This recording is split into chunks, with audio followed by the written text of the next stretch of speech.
प्रभु के नाम की स्तुति और प्रशंसा हुई।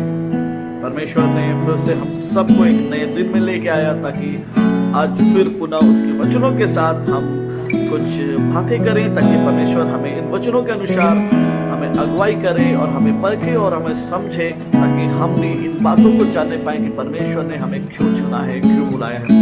आइए फिर से आज कुछ वचनों को देखेंगे, उसे हम पाएंगे रोमी और उसका 12 अध्याय में, और हम वचनों को पढ़ते हुए उसकी महिमा में आगे बढ़ेंगे। इसलिए हे भाइयों, मैं तुमसे परमेश्वर की दया स्मरण दिलाकर विनती करता हूँ कि अपने शरीर को जीवित और पवित्र और परमेश्वर को भावता हुआ बलिदान करके चढ़ाओ। हालेलुया। यही तुम्हारी आत्मिक सेवा है। इस संसार के सदृश न बनो, परंतु तुम्हारे मन के नए हो जाने से तुम्हारा चाल चलन भी बदल जाएगा, जिससे तुम परमेश्वर की भली और भावती और सिद्ध इच्छा अनुभव से मालूम करते रहोगे। हालेलुया। परमेश्वर सच में महान है। परमेश्वर का वचन कहता है कि हमें इस संसार की सदृश नहीं बनने की आवश्यकता नहीं है। हमें संसार के जैसे अपने जीवन को व्यतीत करने की आवश्यकता नहीं है। संसार के जैसे हमें डेटिंग पेंटिंग करने की आवश्यकता नहीं है। हालेलुया। हम जैसे परमेश्वर ने हमारी जैसी रचना की है, हम उसी रचना में परमेश्वर की महिमा करने पाए। क्योंकि अगर हम अपने आप को सजाने में लग जाएंगे तो शायद परमेश्वर का अनुग्रह, परमेश्वर का जो प्रेम है, जो उसने जो विचारों से, जो योजनाओं से उसने हमें सृष्टि किया है, उन बातों को हम परमेश्वर के जो योजनाओं को हम साइड में रख के हम अपने विचारों के अनुसार अपने जीवन को व्यतीत करने लगते हैं। लेकिन आज वचन कहता है कि हमें अपने जीवन को, अपने शरीर को पवित्र समझना है। हमारे जीवन को परमेश्वर का जीवन समझते हुए उसको उसके हाथों में सौंपने की आवश्यकता है। क्योंकि अगर हम उसको अपने उसके हाथों में अगर हम अपने आप को समर्पित करते हैं तो वो अपने वचनों के अनुसार हमें जीवन को जिलाता है। हालेलुया। और जिस प्रकार अगर हम उसी प्रकार अगर उसके वचनों के अनुसार हम जीवन जीते रहेंगे तो क्या होगा कि हमारा जैसे जैसे हमारा चाल चलन बदलता जाएगा, वैसे वैसे हमारा जीवन भी बदलता जाएगा। हालेलुया।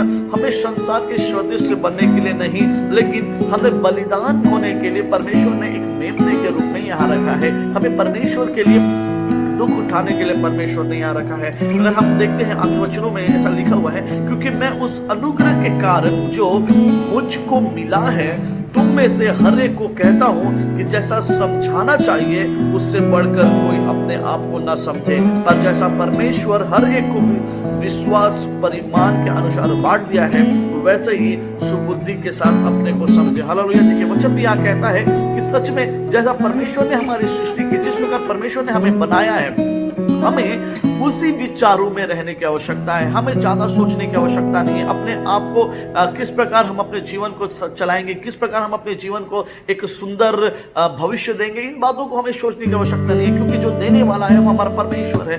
वो हमारे हर एक बातों को जानता है। वो हमारे हर एक कल के आने वाले हर एक बातों को हमारे जीवन में जानता है। और हमारे हर एक कमी घटी को जानते हुए वो हमारे हर एक कमी घटी को भी पूरा करता है। तो हमें अपने बुद्धि के हिसाब से नहीं, अपने बुद्धि के अनुसार नहीं, लेकिन परमेश्वर के बुद्धि के अनुसार हम अपने आप को जीने की आवश्यकता है। हालेलुया। और हमें विश्वास करने की आवश्यकता है। जो विश्वास परमेश्वर ने दिया है उसी विश्वास के अनुसार अपने जीवन को जीना है। क्योंकि जैसे हमारी एक देह बहुत से अंग है और सब अंगों का एक ही सा काम नहीं, वैसे ही हम जो बहुत हैं मसीह में एक देह होकर आपस में एक दूसरे के अंग है। जबकि उस अनुग्रह के अनुसार जो हमें दिया गया है, अपने भिन्न भिन्न वरदान मिले हैं। तो जिसको भविष्यवाणी का दान मिला हो वो विश्वास के परिमाण के अनुसार भविष्यवाणी करे। यदि सेवा करने का दान मिला हो तो सेवा में लगा रहे। यदि कोई सिखाने वाला हो तो सिखाने में लगा रहे। जो उपदेशक हो वह उपदेश देने में लगा रहे।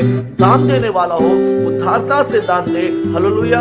और जो अगुवाई करने वाला हो उत्साह के साथ वो अगुवाई करने में लगा रहे। जैसे कि हमारे शरीर में कितने सारे अंग हम देख सकते हैं और हर एक अंग का कार्य अलग अलग होता है। वैसे ही परमेश्वर ने हमको और आपको, हम सबको इस कलीसिया में ठहराया है, एक छोटी सी कलीसिया में ठहराया, ताकि हम एक एक अंग होके परमेश्वर का एक देह बनने पाए। उसको हम अपने पूरे हृदय से उसकी उपासना करते हुए, उसकी सेवकाई को पूरा करते हुए परमेश्वर की महिमा को पूरा करने पाए। हम हमारा अंग नहीं, ये शरीर हमारा नहीं, लेकिन उस देह का है जिसने हमें सृष्टि किया है। उस परमेश्वर का ये देह है और उसको ही अपने आप को समर्पित करते हुए उसकी महिमा को पूरा करने पाओ। परमेश्वर के वचनों के साथ हमें और आपको अगुवाई करे। God bless you.